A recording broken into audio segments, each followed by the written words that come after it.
The water came without warning in the spring of 1876, turning Reno's dusty streets into churning rivers that swallowed everything in their path. Penelope Owens pressed herself against the chimney of her boarding house, her skirts heavy and waterlogged, her fingers aching as they gripped the rough shingles. The Truckee River had burst its banks during the night, fed by weeks of unprecedented rainfall in the Sierra Nevada mountains. She had climbed through her second-story window just as the floodwaters crashed through her door below, splintering furniture and turning her modest room into a swirling nightmare. Now, dawn was breaking over Reno, revealing a landscape transformed into something unrecognizable. Buildings stood like islands in a brown, rushing sea. Debris floated past in the current, whole trees, barrels, someone's prized rocking chair spinning lazily before disappearing around a corner. Her arms trembled with exhaustion. She had been clinging to this roof for hours, watching the water rise inch by terrifying inch. The boarding house groaned beneath her, its foundation weakening with every minute. Other people dotted the rooftops around town, their distant shouts carrying across the water, but no one could reach anyone else. The current was too strong, too vicious. Penelope's teeth chattered despite the mild spring air. Her hands were bleeding where the shingles had cut into her palms, and her legs were going numb from being wrapped around the chimney. She thought about her parents back in Ohio, about the letter she had written them just last week describing her new life in Nevada. She taught at the schoolhouse, had 12 students ranging from 5 to 14 years old, and she loved every minute of it. The West had been everything she hoped for, challenging and beautiful and full of possibility. Now she wondered if that letter would be the last thing they ever heard from her. A sound cut through the roar of water, the rhythmic splash of oars. Penelope lifted her head, squinting against the rising sun. A rowboat was making its way down what used to be Main Street, fighting against the current with determined strokes. The man rowing had his back to her, his shoulders straining with effort as he navigated around a floating storefront sign. He wore a dark hat pulled low, and even from a distance she could see the power in his movements. "Help!" Penelope's voice came out as a croak. She swallowed and tried again, louder this time. "Help, I'm here." The boat shifted direction. The man turned his head, and even across the distance she could see him assess the situation. He shouted something back, but his words were lost in the water's thunder. Then he was rowing toward her, each stroke purposeful and strong. The current kept trying to push him sideways, but he compensated with practiced skill, reading the water like some men read books. As he drew closer, Penelope could make out more details. He was young, perhaps in his mid-20s, with a strong jaw darkened by several days of stubble. His eyes were intense, focused completely on reaching her. Water splashed over the sides of his boat as he fought a particularly nasty eddy, but he never wavered. "Can you hold on?" He called out when he was close enough for her to hear. His voice was deep, steady despite the chaos around them. "I think so," Penelope managed. "The roof, it feels like it might give way." "I know. I'm coming." He maneuvered the boat alongside the building, but the current immediately tried to smash him against the wall. He used an oar to push off, maintaining a precarious distance. "You're going to have to jump when I tell you. Can you do that?" Penelope looked down at the swirling water between the roof and the boat. It seemed impossible, suicidal even. But staying here was certain death. She nodded, not trusting her voice. "My name's Barrett Vaughn," the cowboy said, his eyes never leaving hers. "I work the ranch 15 miles north of town.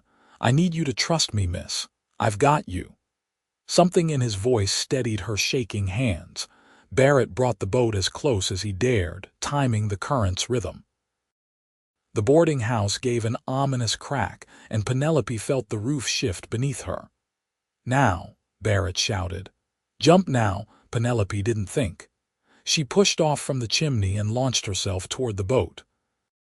For a heart-stopping moment she was airborne, suspended above the deadly water, and then strong hands caught her. Barrett pulled her against his chest as the boat rocked violently, threatening to capsize.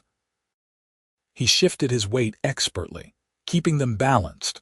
One arm locked around her waist while his other hand grabbed for an oar that had nearly slipped away. Behind them, the boarding house roof collapsed with a sound like thunder, crashing into the water and sending waves rippling outward. The boat spun in the turbulence, and Barrett fought to control it, finally getting them pointed downstream and away from the debris. Penelope was shaking so hard she couldn't speak. She remained pressed against Barrett's chest, feeling the solid warmth of him, the steady beat of his heart beneath his soaked shirt. He held her with one arm while rowing with the other, an incredible feat of strength and balance. "I've got you," he said again, quieter now. "You're safe. I've got you."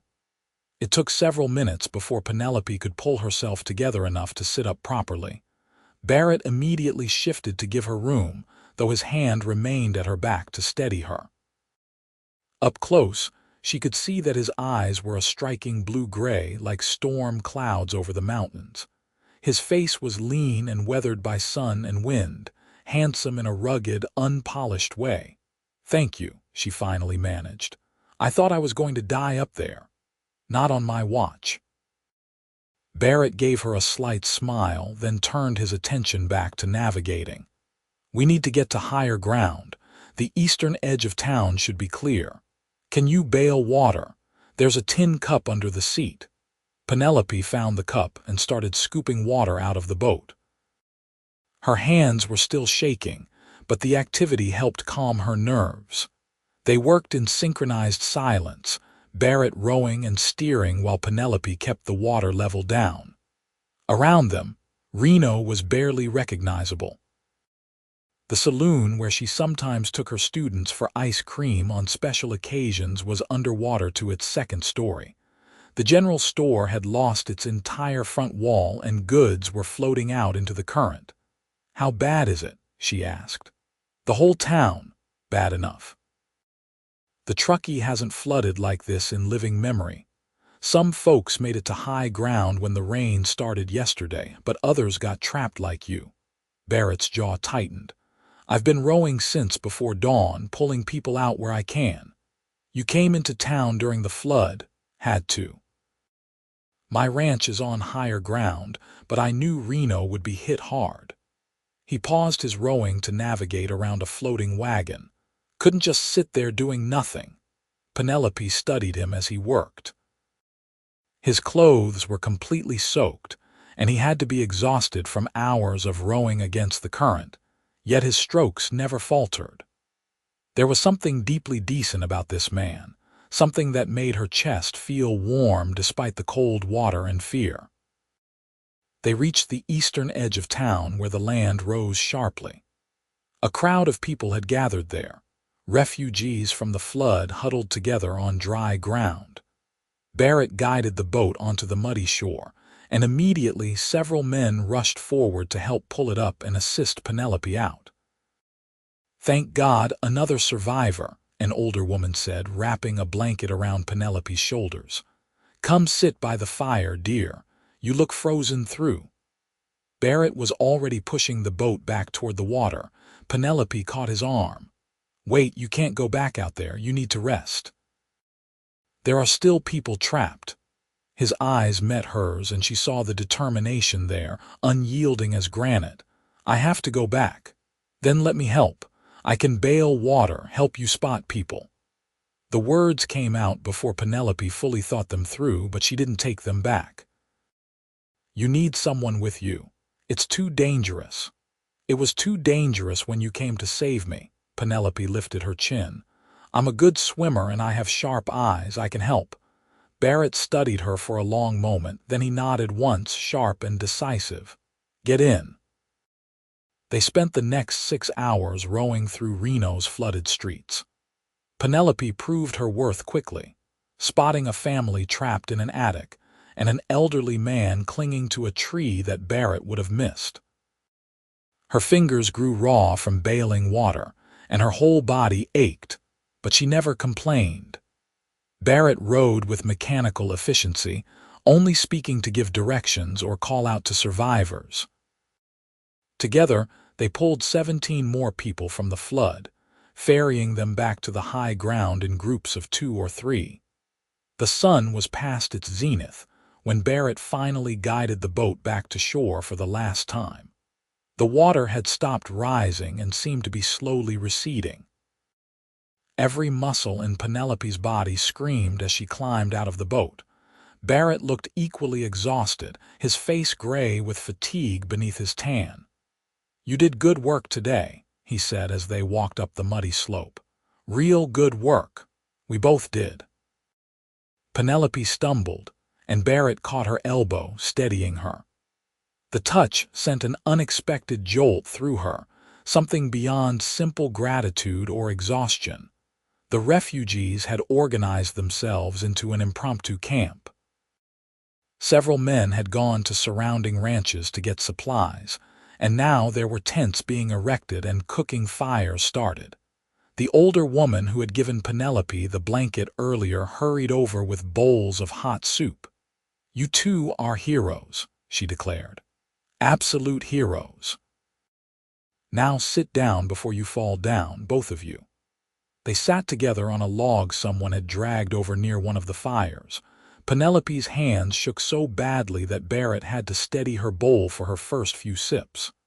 The hot soup was the best thing she had ever tasted.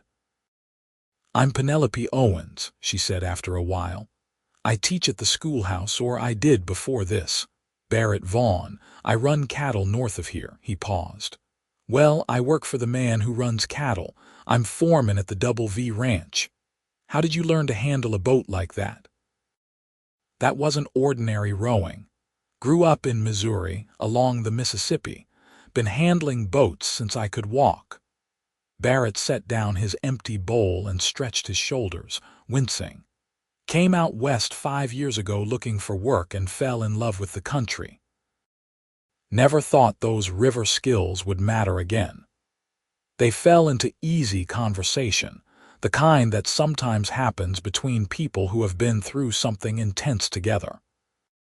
Barrett told her about the ranch, about the wild horses he was trying to break and the mountain lion that had been stalking their cattle. Penelope described her students, her favorite lessons, the way little Tommy Henderson had finally learned to read last month after struggling all year. "You love teaching," Barrett observed. "It wasn't a question."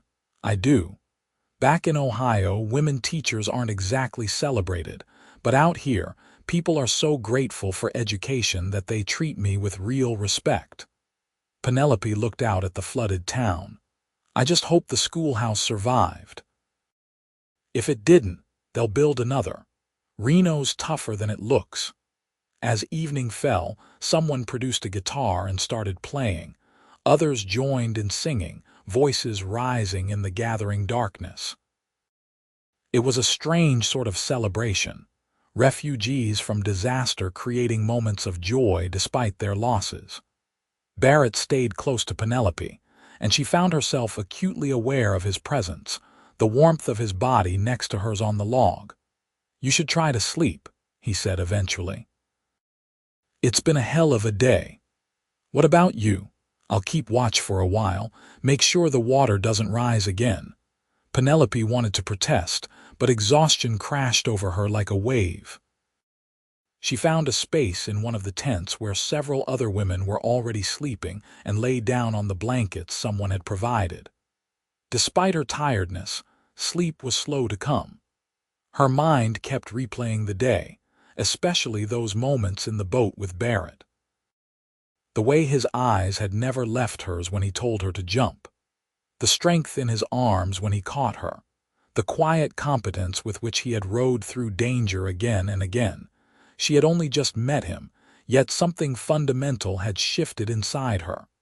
This was foolish, she told herself. Dangerous, even. She was a practical woman, a teacher who believed in logic and careful decisions. Falling for a cowboy she had known for less than a day made no sense at all, but her heart didn't seem to care about sense. The next morning dawned clear and bright, as if nature was mocking the destruction it had wrought. The floodwater was definitely receding, revealing Reno's battered streets and damaged buildings. Barrett organized a group of men to row back into town and assess the damage. Penelope insisted on going with them. The schoolhouse had survived, though water had reached halfway up the first-floor walls. Everything below that line was ruined. Books and papers turned to pulp, the children's carefully written assignments destroyed. Penelope stood in the muddy room and felt tears prick her eyes. "We can rebuild this," Barrett said softly from behind her. "The structure's sound. New floors, new supplies, it'll be good as new. All their work gone." Penelope picked up what had once been a primer, now just a soggy mass of paper. Little Sarah had just finished this whole book. She was so proud. Then she'll be proud again when she finishes the next one. Barrett moved to stand beside her. "This is hard, I know, but it's not over. Reno will come back." They spent the day helping where they could, clearing debris, checking buildings for survivors, taking inventory of the damage. Barrett seemed to be everywhere at once, his natural leadership bringing order to chaos. Penelope found herself watching him, admiring the way he treated everyone with the same steady respect, from the wealthiest merchant to the poorest Chinese laborer. Over the next 2 weeks, Reno slowly dried out and began to rebuild. Barrett stayed in town to help with the effort, camping with the other volunteers rather than returning to his ranch. Penelope saw him every day, and their friendship deepened with each interaction.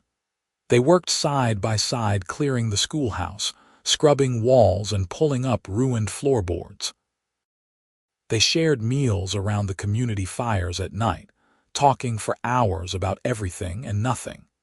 Penelope learned that Barrett was from a large family, the youngest of 6 children, and that he sent most of his wages home to help support his widowed mother. He had dreams of owning his own ranch someday, of breeding horses that would be famous throughout Nevada. He loved the West with a fierce passion, its wide open spaces and endless possibilities. Barrett learned that Penelope had come west against her family's wishes, that her father had wanted her to marry a banker in Cincinnati and live a safe, conventional life. She loved books and star-gazing, and the way the desert mountains turned purple at sunset. She wanted to make a real difference in the world, to help shape young minds into something beautiful. "You already do that," Barrett said one evening as they sat on the steps of the rebuilding schoolhouse. "I've talked to some of your students' parents. They say you're the best teacher Reno's ever had." Penelope felt heat rise in her cheeks. "I just try to make learning interesting. Children are naturally curious, you know. You just have to feed that curiosity rather than crush it. See, that right there. Most people don't think like that." Barrett's voice was warm. "You've got something special, Penelope." The way he said her name made her breath catch. She looked at him, really looked at him, and found him staring back with an intensity that made her heart race. The air between them seemed to thicken, charged with unspoken feelings. "Barrett, She started but didn't know how to finish. He reached out slowly, giving her time to pull away, and tucked a loose strand of hair behind her ear. His fingers lingered against her cheek. "I know I've got no right to say this. We've only known each other a short while, and you're an educated woman with prospects, while I'm just a ranch foreman. But Penelope, I can't stop thinking about you. Haven't been able to since the moment I saw you on that roof." Penelope's hand came up to cover his, holding it against her cheek. "I think about you too, all the time." "Yeah." His voice was rough with emotion. "Yeah," she smiled, and the smile turned into a laugh of pure joy. This is crazy. This is absolutely crazy. Crazy can be good. Barrett shifted closer on the steps. Can I kiss you, Penelope? Instead of answering, she closed the distance between them. The kiss was soft at first, tentative, and then it deepened as weeks of pent-up feeling poured out. Barrett's arms came around her, pulling her close, and Penelope melted into him. She had been kissed before, awkward pecks from awkward suitors back in Ohio, but nothing like this. This was fire and need and coming home all at once. When they finally pulled apart, both breathing hard, Barrett rested his forehead against hers. I'm falling in love with you. Probably already fallen, if I'm being honest. I'm already there, Penelope whispered. Already fallen. Completely. They sat on those steps as the sun set, wrapped in each other's arms, making quiet plans and promises. Barrett would court her properly, he insisted, despite the fact that they had already declared their feelings. Penelope deserved romance and respect, not just passion. True to his word, Barrett courted her like a man from a storybook.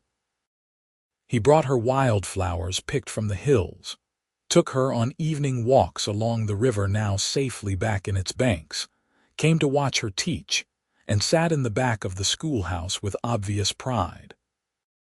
On Sundays, they attended church together, and the whole town began to smile knowingly when they saw the couple walking arm in arm down the newly rebuilt streets. 2 months after the flood, Barrett took Penelope on a ride into the hills above Reno. They rode for hours, talking and laughing, until they reached a beautiful meadow with a view of the entire valley spread out below. The wildflowers were in full bloom, painting the grass in shades of purple and gold. This is the most beautiful place I've ever seen, Penelope breathed, dismounting from her borrowed horse. It's part of the Double V range. We bring cattle up here in the summer. Barrett helped her down, his hands lingering at her waist. But I didn't bring you here to talk about cattle. He dropped to one knee in the flowers, and Penelope's hand flew to her mouth. I know we haven't known each other long by conventional standards, Barrett said, pulling a simple gold ring from his pocket. But I've never been more sure of anything in my life. You're everything I didn't know I was looking for, Penelope. You're smart and brave and kind, and you make me want to be better than I am. I love you more than I thought it was possible to love anyone. Will you marry me? Yes. Penelope pulled him to his feet and kissed him fiercely. Yes, yes, absolutely yes. The ring fit perfectly, a simple gold band that had belonged to Barrett's grandmother. They stayed in that meadow for hours, making plans for their future. Barrett explained that he had been saving money for years, and combined with Penelope's small savings, they could afford to buy a piece of land. Not a large ranch, not yet, but enough to start. They could build a house, run some cattle, and Penelope could continue teaching if she wanted. I do want that, she said, nestled in his arms as they lay in the flowers watching clouds drift by. Teaching matters to me, I know, and I would never ask you to give it up. Barrett pressed a kiss to her temple. We'll make it work, whatever we have to do. They were married 6 weeks later in the newly rebuilt church, with what seemed like the entire town of Reno in attendance. The flood had created a bond between the survivors, and they celebrated Barrett and Penelope's wedding with genuine joy. Penelope wore a simple white dress that she and several other women had sewn together, and she carried a bouquet of wildflowers from their meadow. Barrett wore his best suit, looking handsome and slightly uncomfortable in the formal clothes. When the preacher pronounced them man and wife, Barrett kissed her with such tender passion that several people in the congregation sighed audibly. The reception was held at the rebuilt saloon, transformed for the occasion with ribbons and more wildflowers. Someone played a fiddle, and they danced until Penelope's feet ached in her new shoes. Ready to go home, Mrs. Vaughn? Barrett asked as the evening wound down, Penelope loved the sound of that, her new name. Very ready, Mr. Vaughn. They had rented a small house on the edge of town while they saved to buy their land. It wasn't much, just 3 rooms and a tiny kitchen, but it was theirs. Barrett carried her over the threshold, and Penelope laughed with pure happiness. That night, in the privacy of their bedroom, they came together as husband and wife. Barrett was gentle and patient, taking his time to learn what made Penelope gasp and sigh. She had been nervous, the mechanics of marriage being somewhat mysterious despite her education, but Barrett made her feel safe and cherished. When they finally joined together, it felt right, natural, like 2 pieces of a puzzle clicking into place. Afterward, they lay tangled together in the narrow bed, Barrett's fingers tracing idle patterns on Penelope's shoulder. "What are you thinking?" she asked. "That I'm the luckiest man in Nevada, maybe in the whole West." He pulled her closer. "If that flood hadn't happened, I might never have met you. Strange to be grateful for a disaster. Maybe that's life, though. Terrible things happen, but sometimes something beautiful comes from them too." Barrett kissed the top of her head. "You're my beautiful thing, Penelope." She tilted her face up to kiss him properly. "And you're mine." They settled into married life with surprising ease. Penelope continued teaching while Barrett worked at the Double V, but every evening they came home to each other. Barrett proved to be a natural at domestic life, cooking meals when Penelope was grading papers, fixing things around the house with patient skill. Penelope learned to mend his work clothes and pack lunches that would last through long days on the range. 8 months after their wedding, Barrett came home with news. The Hendersons are selling their property, 200 acres with a good creek running through it about 10 miles north of town. The Hendersons, but I thought they loved that land. They do, but Mrs. Henderson's sister is sick back in Oregon and they want to be with family. Barrett sat down at their small table and Penelope could see the excitement in his eyes. "The price is fair, Penelope. More than fair, actually. With what we've saved, we could do it. We could buy our ranch." Penelope sat down across from him, her mind racing. "That would mean leaving this house, leaving town. I know you'd be farther from the schoolhouse, but you could still teach if you wanted. It's only an hour's ride. Or—" He paused, reaching across the table to take her hands. "Or we could start our own school out there. There are a dozen ranching families within riding distance who don't have easy access to education for their kids." The idea took root in Penelope's mind immediately. Her own school, run her own way, teaching children who desperately needed it. And a ranch, the land she and Barrett had dreamed of. "Let's do it," she said. "Let's buy the Henderson place." Barrett's face broke into a wide grin. He stood up and pulled her into his arms, spinning her around the small kitchen. "We're going to have a ranch, Penelope. Our own ranch." The next months were a blur of activity. They finalized the purchase, said goodbye to their little house in town, and moved to the Henderson property. The house was small but solidly built, with 2 bedrooms, a real parlor, and a kitchen with a cast iron stove that made Penelope absurdly happy. The land was beautiful, rolling hills dotted with juniper trees, with the creek Barrett had mentioned running clear and cold through the valley. Barrett named it the Meadowlark Ranch, after the birds whose song filled the air each morning. They bought a small herd of cattle to start, and Barrett began the hard work of ranching while Penelope transformed one of the outbuildings into a schoolhouse. She rode into Reno to spread the word, and by fall she had 8 students from the surrounding ranches.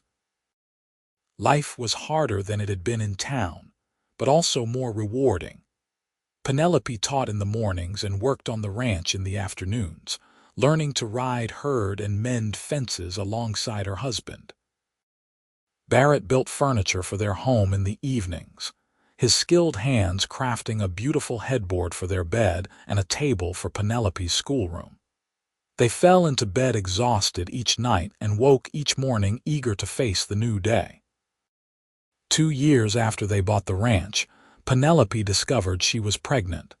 She had suspected for a few weeks, but when the doctor in Reno confirmed it, she felt equal parts joy and terror. Barrett's reaction was unequivocal joy. He picked her up and spun her around just like he had when they decided to buy the ranch, laughing and shouting with happiness. "We're going to be parents," he set her down carefully, suddenly worried. "Are you feeling all right? Should you be riding? Should you stop teaching?" "I'm fine, Barrett. I'm pregnant, not fragile." But she smiled at his concern. "I'll be more careful, I promise, but I'm not stopping my life." "I know, I love you so much, Penelope. You and this baby, I want you both safe."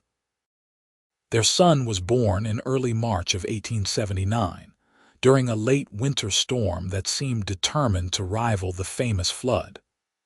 Barrett paced the parlor while the midwife from Reno attended to Penelope, his face white with worry every time he heard her cry out.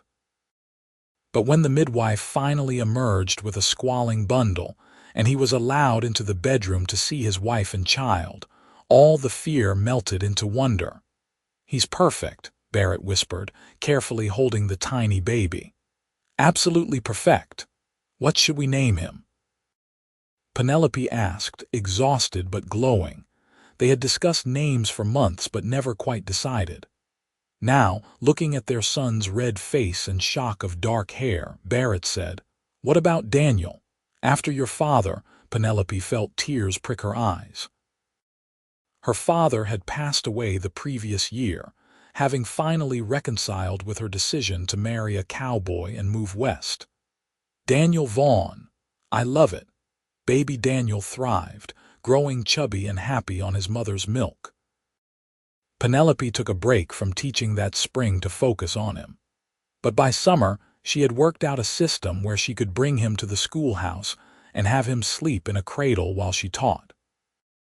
The older girls loved helping with him during breaks, and the children seemed to study harder with a baby in the room, as if his presence demanded their best behavior. The ranch was doing well. Barrett had developed a reputation for quality cattle, and buyers came from as far as San Francisco to purchase from the Meadowlark. They were able to hire 2 ranch hands, which eased Barrett's workload considerably. Penelope's school had grown too, now serving 15 children from the area. When Daniel was 2 years old, Penelope found herself pregnant again. This time the terror was less, replaced by excitement. She knew what to expect now, and Daniel's birth had gone smoothly. Their daughter was born on a beautiful October day in 1881, arriving so quickly that Barrett barely had time to fetch the midwife. Penelope named her Rose, after the wild roses that grew along their creek. Life on the Meadowlark fell into a happy rhythm. Barrett and Penelope worked side by side, raising their children and building their dream. Daniel was curious and energetic, following his father everywhere and asking endless questions. Rose was quieter, thoughtful, but with a stubborn streak that reminded Barrett of Penelope. 5 years after Rose was born, when Penelope thought their family might be complete, she found herself pregnant once more. This pregnancy was harder, and she was forced to take things easier than she had with the first 2. Barrett worried constantly, but Penelope remained calm. "Women have been doing this since the beginning of time," she reminded him. "I'll be fine." Their second son, Michael, was born in the spring of 1886, another easy birth despite Penelope's difficult pregnancy. He was a sweet-natured baby, content to watch his older siblings with wide, wondering eyes. The years passed quickly. Daniel grew into a tall, lean young man who loved the ranch as much as his father did. Rose developed a passion for teaching and often helped her mother in the schoolhouse. Michael was the family peacemaker, able to smooth over any argument with his gentle humor. In 1895, 19 years after the flood that had brought them together, Barrett and Penelope sat on the porch of their ranch house watching the sunset. Their children were grown now, Daniel running most of the ranch operations, Rose teaching full-time while her mother cut back her hours, Michael working as a deputy in Reno. The Meadowlark had grown into one of the most successful ranches in the region, and Penelope's school was now an official part of the Nevada education system. "You ever think about that day?" Penelope asked, her hand in Barrett's. "The flood?" "Every day," Barrett said. "Best day of my life in a strange way." "Mine too." She leaned her head on his shoulder. "I was so scared on that roof, and then you came rowing through the current and I knew everything was going to be all right. I saw you up there, clinging to that chimney, and I thought you were the bravest thing I'd ever seen." Barrett kissed the top of her head, gray now but still beautiful to him. "Still think that, actually. We've had a good life, haven't we? The best. Better than I ever dreamed possible." He squeezed her hand. "And it's not over yet. We've got grandchildren to spoil, more sunsets to watch, more years together." Penelope smiled. Daniel had recently married a sweet girl from town, and Rose was being courted by the new doctor. Grandchildren were definitely on the horizon. "More years together," she agreed. "That sounds perfect." They sat in comfortable silence as the sun dipped below the mountains, painting the sky in shades of purple and gold. The meadowlarks sang their evening song, and somewhere in the distance cattle lowed. It was peaceful, this life they had built together from disaster and determination and love. Barrett stood up and offered Penelope his hand. "Dance with me. There's no music. Don't need music, just need you." Penelope let him pull her to her feet, and they swayed together on the porch, moving to a rhythm only they could hear. It was like their wedding dance, and every dance they had shared in the years since, familiar and perfect. "I love you, Penelope Vaughn," Barrett murmured against her hair. "Loved you from the moment I saw you on that roof, and I'll love you until my last breath." "I love you too," Penelope said, holding him tighter. "My cowboy who rode through the flood to save me. You saved me right back, you know. Didn't even realize I needed saving until I met you." They continued to sway as the stars came out. Two people who had found each other in chaos and built something beautiful together. The flood had taken so much from Reno that spring of 1876, but it had also given them each other, and that gift had shaped everything that came after. Inside the house, a lamp was lit as one of the ranch hands came in from evening chores. The light spilled out onto the porch, illuminating Barrett and Penelope still dancing, still holding each other close. They had weathered storms both literal and figurative over their years together. Droughts and hard winters, the death of parents and friends, the struggles that came with raising children and running a ranch. Through it all, they had remained partners in every sense of the word. Two people who balanced and complemented each other perfectly. The next morning, Barrett woke early as always and lay for a moment watching Penelope sleep. Even after nearly 2 decades of marriage, he still sometimes couldn't believe she was his. She had brought so much to his life, education and refinement and purpose beyond just survival. She had made him a better man, a fuller person. Penelope's eyes opened, and she smiled at him. "Good morning." "Good morning, beautiful." Barrett kissed her softly. "What do you say we ride up to the meadow today? The one where I proposed. I'd like that. It's been too long since we've been up there." They made the ride after breakfast, taking their time and enjoying the spring morning. The meadow was just as beautiful as it had been all those years ago, maybe more so now that it held such precious memories. They dismounted and walked through the flowers, hand in hand. "You remember what you said when you proposed?" Penelope asked. "Every word." "I said you were everything I didn't know I was looking for." Barrett turned to face her. "Still true, Penelope, Every day I discover something new to love about you. You told me I made you want to be better than you were, and you have. You've pushed me to read more, think more, see beyond just the day-to-day work. This ranch, our children's education, everything we've built, it's as much you as it is me." Penelope reached up to cup his face. "We've made a beautiful life, Barrett Vaughn. We have." He pulled her close. "And I plan on making it more beautiful every day for as many years as we have left." They stayed in the meadow for hours, talking and reminiscing, making love in the flowers like newlyweds despite their age. When they finally rode back to the ranch, both felt renewed, reminded of the foundation their life was built on. The years continued to roll by, bringing changes and constants in equal measure. Daniel and his wife had 3 children, 2 boys and a girl, who spent summers at the Meadowlark learning to ride and rope alongside their grandfather. Rose married her doctor and moved to Carson City, where she opened a school for girls.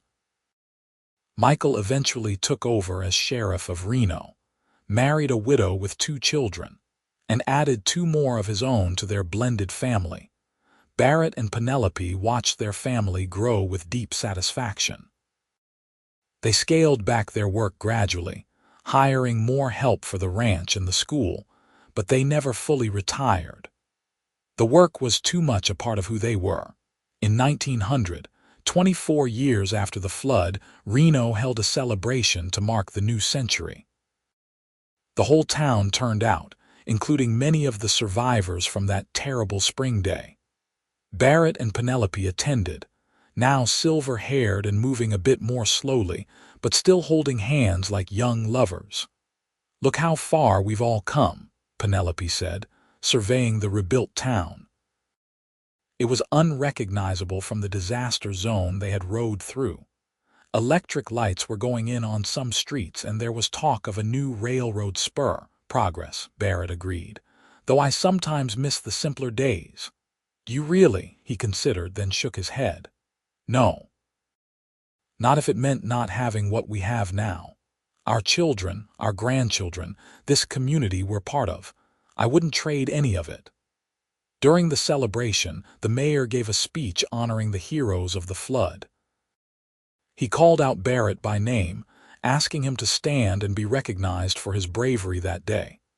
Barrett stood reluctantly, uncomfortable with the attention, but Penelope beamed with pride beside him. "This man saved 19 lives that day," the mayor said, "including that of our beloved teacher, Mrs. Penelope Vaughn, who has educated hundreds of our children over the years. The flood tried to destroy us, but people like Barrett Vaughn showed us what true courage looks like." The crowd erupted in applause. Barrett sat down quickly, his face red, but Penelope squeezed his hand. "You deserve that recognition. We both do. You were just as brave, rowing back out with me, helping pull people to safety. We make a good team, the best team." Barrett raised her hand to his lips and kissed it gently. As they grew older, Barrett and Penelope found joy in slowing down, in savoring moments rather than rushing through them. They took long morning rides together, had picnics by the creek, spent evenings reading aloud to each other. Their love, which had started so dramatically in the midst of disaster, had matured into something deep and abiding, comfortable and passionate in equal measure. In 1905, on their 29th wedding anniversary, Barrett surprised Penelope with a gift. He led her out to the meadow, their special place, and showed her what he had built. It was a small cabin, just one room with a fireplace and large windows overlooking the valley. "I thought we could use a place that's just ours," Barrett explained. "Somewhere to get away when we want peace and quiet, somewhere to remember why we fell in love." Penelope was crying as she explored the cabin. It was perfect, simple but beautifully made, with Barrett's skill evident in every detail. "When did you do this?" "Been working on it for months, coming up here whenever I could sneak away." Barrett wrapped his arms around her from behind. "Do you like it?" "I love it. I love you." She turned in his arms. "After all these years, you still find ways to surprise me. That's because you're worth surprising. Worth everything." He kissed her deeply. "Happy anniversary, my love." They used the cabin often after that, escaping the bustle of the ranch to spend quiet days and nights together. It became their sanctuary, a place where they could be just Barrett and Penelope, not parents or grandparents or ranch owners or teachers, but simply two people who loved each other desperately. The years rolled on toward 1910. Barrett developed a slight limp from an old injury that had never quite healed, and Penelope's eyes weren't as sharp as they once were, requiring spectacles for reading. But their minds remained keen, their humor intact, and their love undiminished. On a warm June evening in 1910, 34 years after the flood, they sat together in their cabin watching the sunset. Their children were all settled and successful, their grandchildren were thriving, and the Meadowlark Ranch was secure for future generations. They had lived full, rich lives, contributing to their community and leaving the world better than they found it. "You have any regrets?" Penelope asked, her head resting on Barrett's shoulder. Barrett thought carefully before answering.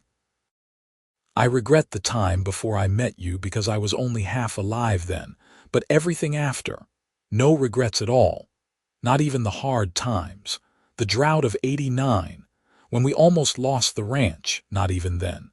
Because we faced those times together and we came through stronger." He kissed the top of her head.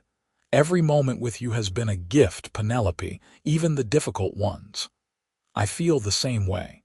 She lifted her head to look at him. "I was so scared on that roof, thinking I was going to die without having really lived. And then you came through the flood for me, and you gave me a life beyond anything I could have imagined. We gave each other that life." Barrett cupped her face tenderly.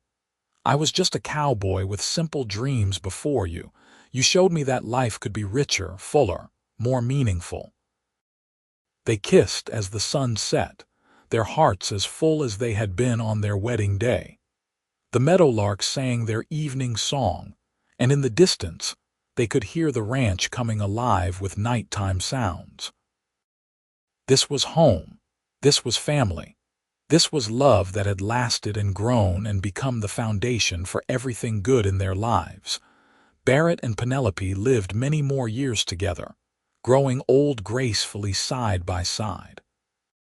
They saw the automobile come to Nevada, saw their grandchildren grow up and start families of their own, saw the world change in ways both wonderful and strange. Through it all, they remained each other's anchor and adventure, comfort and excitement, home and horizon. When people asked them the secret to their long, happy marriage, they always had the same answer. They had met during a disaster and learned from the start that life was precious and uncertain, that you had to grab happiness with both hands and never let go. They had learned to be brave together, to face whatever came as a team, and to never take a single day for granted. The flood that could have ended Penelope's life had instead given her the greatest gift imaginable, a love that lasted a lifetime. And Barrett, who had rowed through dangerous waters to save a stranger, had found the missing piece of his soul clinging to that rooftop. They had saved each other in every way that mattered, and they never forgot it. Their story became legend in Reno. The cowboy and the teacher brought together by flood and fate, who built a ranch and a school and a family that shaped the community for generations. Children learned about them in history classes, about the terrible flood of 1876 and the heroes who emerged from it. But the real story, the one Barrett and Penelope knew in their hearts, was simpler and more profound. Two people had found each other in chaos and chosen to build something beautiful together, day after day, year after year, until their lives were so intertwined that they couldn't imagine ever having been separate. That was the true miracle, not the dramatic rescue or the romantic proposal in the meadow, but the daily choice to love each other, to work together, to build a life that honored the precious gift they had been given. They had taken disaster and transformed it into destiny, and in doing so, they had created a legacy of love that would endure long after they were gone.